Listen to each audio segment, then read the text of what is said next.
La vie de Joseph, fils de Jacob, est une histoire à part entière dans l'histoire du peuple d'Israël. Elle commence comme un conte cruel, celui d'un enfant victime de la jalousie de ses frères. Se poursuit à la manière d'un mythe, puisque vendu comme esclave aux Égyptiens, Joseph devient un des personnages les plus influents d'Égypte aux côtés de Pharaon, et s'achève en symbole, celui d'un pont entre la chronique d'Abraham, d'Isaac et de Jacob, et de la descente des Israélites en Égypte. C'est dire l'importance de cette figure, qui ne connaît dans le livre de la Genèse l'histoire de Joseph vendu par ses frères. Cet épisode de l'Ancien Testament ne serait que cruel si elle ne portait pas dans le détail les signes d'une prédestination. Joseph est désigné comme celui que son père préfère, Israël, c'est-à-dire Jacob aimait Joseph, puisque tous ses autres enfants, parce qu'il était le fils de sa vieillesse.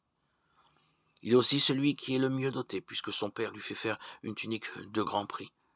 Enfin, il se désolidarise de ses demi-frères, enfants de Bilha et de Zilpa, épouse de son père, en rapportant à ce dernier les mauvaises actions qu'ils commettent.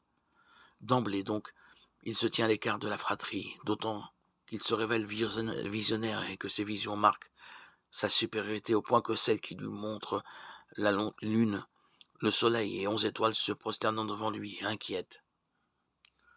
Même son père.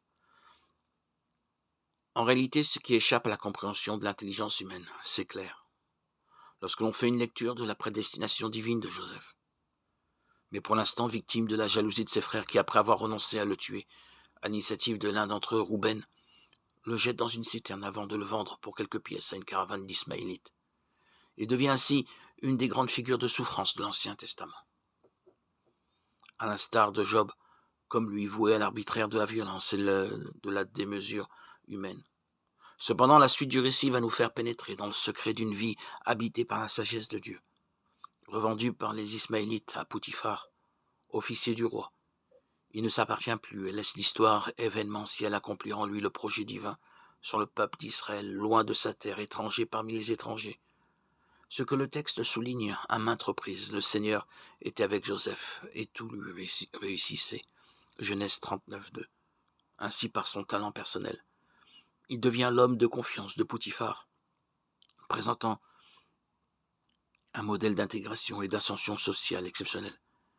Mais Joseph est aussi l'homme des épreuves, ou plutôt son talent de visionnaire semble sans cesse sollicité lorsqu'il est durement éprouvé. Ainsi dénoncé à tort et par vengeance par la femme de Poutifar, dont il avait repoussé les avances, Joseph est emprisonné.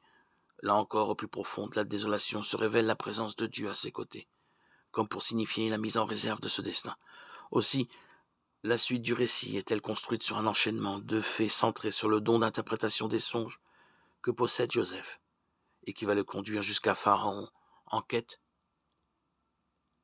d'un bon interprète de ses propres rêves. Et là, au sommet de son ascension sociale, et malgré les tragédies vécues, Joseph va renouer le lien avec son origine, la terre de Canaan et sa fratrie. Ayant mis l'Égypte à l'abri de la famine grâce à son interprétation des songes de Pharaon et à l'accumulation de réserves en blé, s'étant marié et ayant fondé une famille, Genèse 41, 50, 57. Il ne manquait plus à Joseph que de refaire corps avec les siens, ce que les chapitres bibliques vont déployer avec vigueur dans un cycle consacré à la rencontre avec ses frères, venus acheter aux Égyptiens du blé pour lutter contre la famine qui sévit en terre de Canaan. Ici, c'est l'art de la stratégie et la finesse psychologique de Joseph qui sont soulignés, ainsi que son pardon au moment où il se fait reconnaître de ses frères, leur signifiant du même coup à travers leur acte répréhensible sa destinée exceptionnelle, dans les mains de Dieu. Ne soyez pas tourmentés de m'avoir vendu, car c'est pour vous conserver la vie que Dieu m'a envoyé ici avant vous. Genèse 45, 5. Avec ce chapitre et les suivants, tout fait sens. Joseph donnera des terres à ses frères, vivra jusqu'à sa mort en Égypte, et assurera ainsi le succès de la diaspora de son peuple, selon la volonté de Dieu.